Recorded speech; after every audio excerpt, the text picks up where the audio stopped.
Hello everyone and welcome back to Jak 2 Renegade on the Sony PlayStation 3. I am One Wild Sheep yet again, and now it's time, ladies and gentlemen, to continue onwards in this part where we're going to be doing a good few missions, including a mission where we have to including the next mission we're going to do, which is going to be at Onin's tent.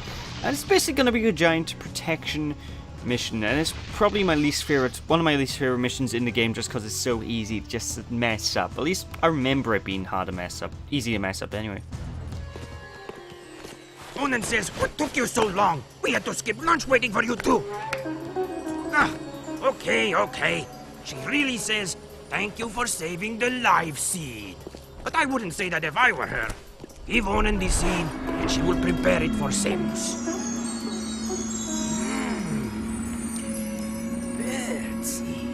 Back off, featherweight! Listen, Tiny Tail. I was leading my 100th flock south before you had fur one between your legs. Not that your fur means anything. At least I'm not some overstuffed, over-yapping, feather-dusty mouthpiece for the world's oldest professional. Jak says, have a nice day. Jak says, I can't think on my own. Jak says, go bite yourself. That's it, rat boy. Now you've really pissed me off. Knock it off, both of you. You're lucky I'm famished. Onan says take the energized life seed to young Samus in Haven Forest. It will give Samus the power he needs to finally see the forest from the trees. Go, quickly. So, how did she prepare the seed?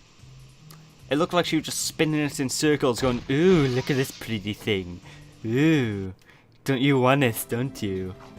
We're tough, you give it to me. But I digress. Anyway, yeah, we need to go and give this to Samus, who's back in Haven Forest, which you remember, we've been there twice already. You should know where Haven Forest is at this point. But this upcoming mission's a bit of a tricksy one, purely because we need to protect Samus. What are we protecting him from? Well, time will tell. But honestly, I've always had issues with this one. Although one thing that's quite unique about Jak 2 overall compared to Jak 1 and Jak 3 is that Jak 2 is the only game in the entire series, and that's where you need to go, the big green dot. Jak 2 is the only game in the entire series that supports both an English and Korean voice cast on the normal disc. It's quite weird actually, because every other version of the game you're forced to just English or whatever language is your country, but in this version, no, you can have Korean voices if you so choose. It's quite interesting. Although, because I'm playing a PAL version, if I wanted to, I could have the subtitles in French and what have you, but that's beside the point. Let's head on up and meet Samus, shall we?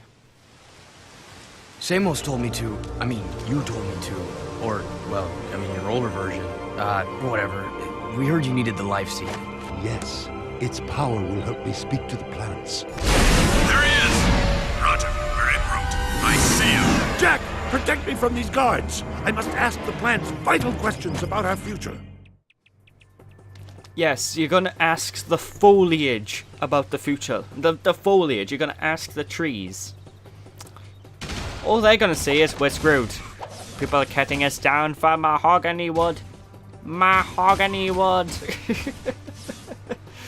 But I digress. Anyway, this mission isn't too hard, but I do have issues doing it, and I think it's probably when I was younger. I just remember having trouble. It's only because you can see Samus getting off-screened a lot, because we need to deal with all these flying mooks. We need to deal with all the ground troops. Basically, loads of Crimson Guard troops come after you and come after Samus. If they get nearby to you, they're going to electrocute you. It's pretty much impossible to dodge an electric attack whenever they're near you. And if they get too near Samus, well, they're going to electrocute Samus, which brings down his health bar a little bit. If his health hits 0, well, needless to say, he's going to die, Now this does go on for, if I remember correctly, this sequence does go on for quite a while, so just go nuts with your whole spin kick air flip thingy, which will basically kill as many enemies in the environment as possible. And don't be scared about destroying everyone on the planet like that. Dark Jak is quite useful to have in this stage, folks, it's not too often I use Dark Jak, and it's primarily because, well, you can't get a Dark Jak revive in this mission, folks. You're kind of stuck with you're kind of stuck with only one Darkjack, and that's only if you have access to Darkjack before jumping into this mission. So if we don't have a Darkjack on you, you know, the ability to transform, chances are you're going to lose, you're going to die. This is a really difficult mission, folks, and it's not the only time we're going to be protecting a character in this sort of way. The next time we do a mission like this is a lot easier than this one, but there's going to be in about 2 or 3, maybe 4 parts, well, not 4 parts, but probably 2 or 3 parts time, you know. There's going to be a really late end game stuff when we have to do this again. So, like I said, just abuse the spin kick shoot, you know, where you're just shooting like a freaking madman, and eventually all the enemies will die. Huzzah, we are victorious! Yay! The life seed gave me a terrible vision. The Baron is planning to destroy the precursor stone. He aims to crack it open somehow. If he does this, the energy released will be beyond comprehension. It will destroy the world and more, ending all life. The plants are crying out for protection. You must stop the Baron, Jack. Stop him, however you can. So, the precursor stone is essentially a gigantic nuke. Ha! A gigantic nuke that will destroy the universe. Okay, I can dig it. I can dig it. Hopefully the multiverse thing is in effect here, so we can just jump to another universe, but it doesn't seem like that's actually possible considering the fact the plants are freaking out. I wonder what do the plants sound like? I know it's a weird thing to bring up, but what do the plants sound like? How do they speak? Do they have a voice sort of like, "Help me, Samos! Help us! Help the plant people!" Or they start sounding like Terry Crews or something. "Yo, yo! Help the plant people, dog!" I know Terry Crews sounds absolutely nothing like that, but I can't do typical tough guy voices, you know. For all I know, the plants sound like Darth Sidious from Star Wars, you know. Good. Let the plant life flow through you, Jack. Something, something, something eco. Something, something complete. I don't know where I'm going with this turn of events. Turn of events. Terminology. Well, basically the conversation. I have no idea where this conversation is going. But I digress. It's time to go back to the city and see what mission is next on the agenda. I think we're going to be seeing Bruta next, yet again. And I'm not going to be cutting out this backtracking sequence of Bruta because of one reason. And that's primarily because, well, we've only been at Bruta's once, you know, and we only go to this place twice in the game, so I might as well just sort of wing it, you know. I might as well just drive on over to Bruta and chill out and all that good stuff. But yeah, it's getting really close to the end of the game, folks, believe it or not. It's gonna be a fun ride. I am really surprised the police aren't chasing me after doing that. Like, this game's police force is really bipolar. It's Brother Jack and his little orangey pal. Thank the totem I sees you. You helped lurkers once time. You help us twos? Look, Brooder, we've got our own problems to deal with right now. But you no big to do ruckus you cause it dig? I know all caves like back of claw. And Mars Tomb, nowhere there. Now metalheads find hidden lurker village in caves. They bite and hurt village real bad. And me lurker brothers trapped like animals. Hello, they are animals. We're no longer evil lurking bad to bones, orangey boy. We good now.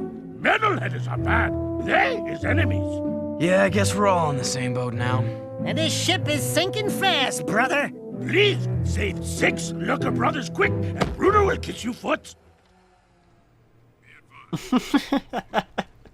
Okay, so it's time to go on yet another espionage sort of mission. Okay, the police force didn't care when I almost destroyed their vehicle, but no, tapping someone by accident while turning. Oh no, that's too far. Like I said, the police force in this game are really bipolar. But anyway, what we need to do with this mission is exactly the same thing we did in the previous mission.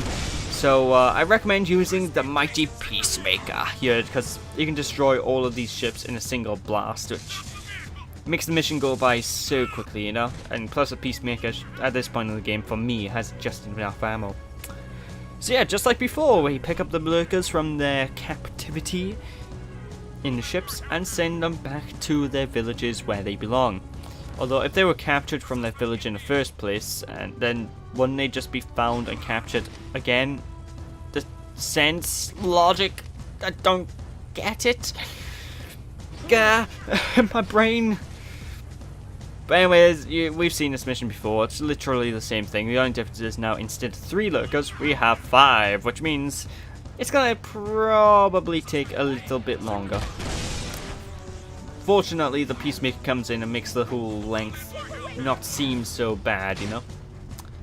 Although, I have noticed that sometimes the police force, they're really strange in how they work, because sometimes you get ambushed by like a million people in cars and what have you, and then other times the police force is just sort of, they don't care, you know, they'll just send the ground troops at you. I don't know why, it just seems really strange how sometimes the police force are really on edge and what have you, and other times it's just sort of, we don't care, I guess we sort of can try and catch him, I guess. But that means I have to get up and leave my coffee. No, I don't know. But you'll find out a good few of these lurkers basically being in roughly the same area as each other, and they do fly about the map. You know, they do go across the entire city. So just keep at it. Eventually, things should be fine. Although I don't think there's a time limit, you know, I think the time limit of this is pretty much until you die, so as long as you don't die through this mission, you should be completely safe. And hey, I outran the guards, which is thankful, because getting through this mission while getting chased makes it a bit more painful, shall we say. I'm actually surprised I managed to outrun the guards, because outrunning the guards in this game is a little bit tricksy. Sometimes it just doesn't work as you would expect. Like, sometimes the guards will just find you out of nowhere and suddenly, oh, there he is. Okay, I'll send all the troops on to him, man. It's annoying. Although there is a good way to actually get rid of the guards when they're chasing you, and that's if you go to Torn's hideout, way back in the other area of Haven City. Right outside the entrance of Torn's hideout is basically an area where the guards can't go to for some reason. It's like an invisible wall. The guards can't go there whatsoever. So if you stand by Torn's entrance, the guards will eventually stop chasing you because they won't be able to find you, because obviously you're behind a wall. So yeah, it's pretty handy to do that if you need to, you know. But I digress. Let's just take this guy down. Boom! Oh, I love the Peacemaker, so devastating. See, I love heavy weaponry in games, you know. It's like whenever I play games like GTA or Battlefield, the first thing I always go for is either the grenade launcher or the rocket launcher, you know. In fact, it was like that in Far Cry 4. I was playing that recently, and the earliest chance I could get it, I got the grenade launcher and an RPG. You need those weapons if you're playing an open world shooter, bro. Or not even an open world shooter, you just need those weapons if you're playing any kind of shooter. But I digress, let's just destroy this thing. Okay, my lurker pal guy thing. Let's send you back home. I think the character model for lurkers are basically the same character model they used in the first game, which is probably why they look so blocky compared to everything else. Great smelly breath of a goose steak! Heroes to lurker people you be! By now, just in much happy thanks! You honorary members of the lurker tribe now! We don't forget, if ever you need us, we help you! Call in more help hands! You know, the voice actor that did Bruta must have had so much fun. We don't forget! Oh my god, wait, hold on. We don't forget! I can't, my throat's kind of iffy today, so I can't actually do my Yoda impression. I can normally do a really good one though, so yeah. I can't believe it. We were so close. The Baron stole the precursor stone right out from under us. And after all of our planning and hard work, Torn has betrayed the cause. Torn meant well. He was protecting one of our own. We must get that stone back. I'm working on it. Yeah, we're working on it. have underestimated this Baron, and now it appears he has taken the boy as well. Think, what will the Baron's next move be? Well, if I had the Precursor Stone with all that power, I'd use it to build a giant palace. A palace with the biggest harem of women the world has ever known. And there'd be a swimming pool filled to the brim with chocolate. Slightly minty. Yeah, a massive pool of gooey chocolate. Then the girls and I would jump in together. What? I want you to go out to the drill platform again. If you can destroy the main control tower there, it should temporarily stop the Baron's use of eco to harm us. Oh, I want to hear more about Dax's fantasy there. I was like, ooh, those are actually good ideas, you know. Definitely ideas that I'd take into account if I was rich and powerful. But I digress. Anyway, it's time to get back into this year challenge area of the drill platform. And of course, it's another power suit section. There's one more of these left in the game, so do not fret. This isn't the final time we're going to be seeing this power suit. Although this mission can be a little bit tricky, so just be careful. You know, it's kind of a... But if you take your time, you shouldn't have too much of a problem with it. Just do a 3-hit combo, break down each of these doors, and do not fall off the platform. Falling off the platform equals death, and death is no good. And yes, I know, Daxter, I'm too close to the wall. There we go. Now this is it's quite an interesting platforming. Oh god, that was close. Interesting platforming sort of idea here. 'Cause what we need to do, we sort of need to jump in and out of the mech in order to just simply progress further. You know, you just. No, the guy with the mescal gem fell off the platform. Oh, Jesus Christ. Either way, we need to work by jumping in and out of the mech constantly in order simply to, you know, progress. So there's a lot of platforming puzzles involving basically you deciding, should I stay in the mech or should I jump out, you know? But for the most part in this entire stage, you really need to stay in the mech and just jump out in the same place I jump out.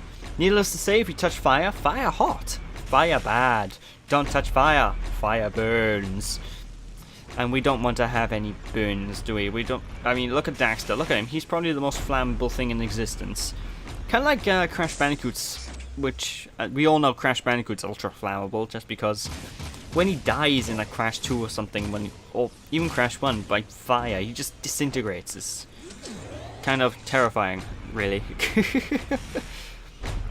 Actually, I have a theory that Daxter was basically designed to be like, you know, like Crash Bandicoot, you know, in design wise, because he's the same color as Crash Bandicoot, same sort of fur idea. The only difference is Daxter's an Otzel, which is like a mix between an otter and a weasel, and Crash Bandicoot is, well, he's a bandicoot. One eats ants, the other's an abomination, I guess. I don't know. But either way, just continue moving onward. Be careful of these laser beams, because if you get hit by these lasers even, you're going to be in a bit of trouble. They take off quite a bit of health. And also be careful. Oh, do not walk into fire. Oh, Jesus. Now, the way this fire works by here, you need to jump on these platforms at the right time. So just take the same route and be around the same speed as I am, and you should be fine. But one mistake and you will lose here, folks. This is not very This isn't exactly what I would call an easy sequence to go through, you know. It's kind of tedious. And I'm not a big fan about the fact there's no music, you know. It's very bland, just because there's no real soundtrack going on. But at least we've entered the main area where we're meant to be. So destroy each of these computers that are sort of just sitting there. At least I assume they're meant to be computers. They got giant blinky lights.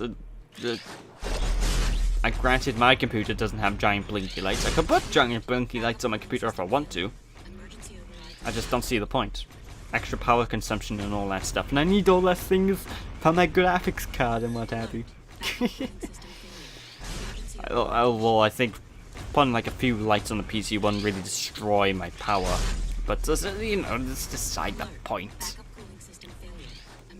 just continue hitting all of the computer sides until they all are destroyed, and, well, be ready to run, folks. Because you're going to need to abandon this walking mech pretty shortly, because otherwise we will not be making it back. So as soon as you hit this last one, jump out.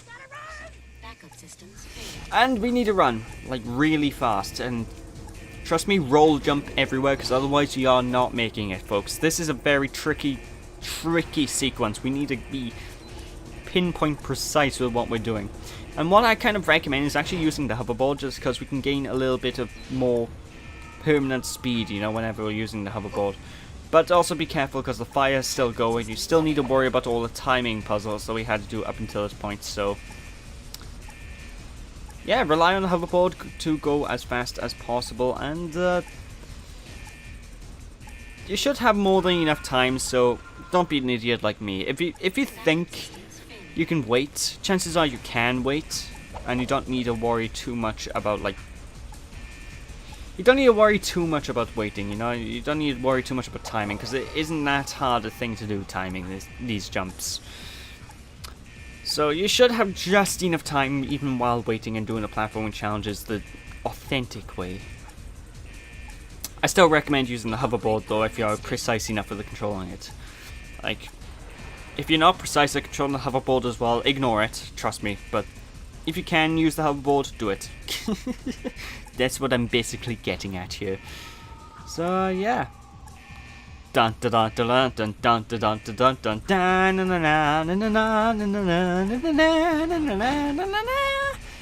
Ah, my throat.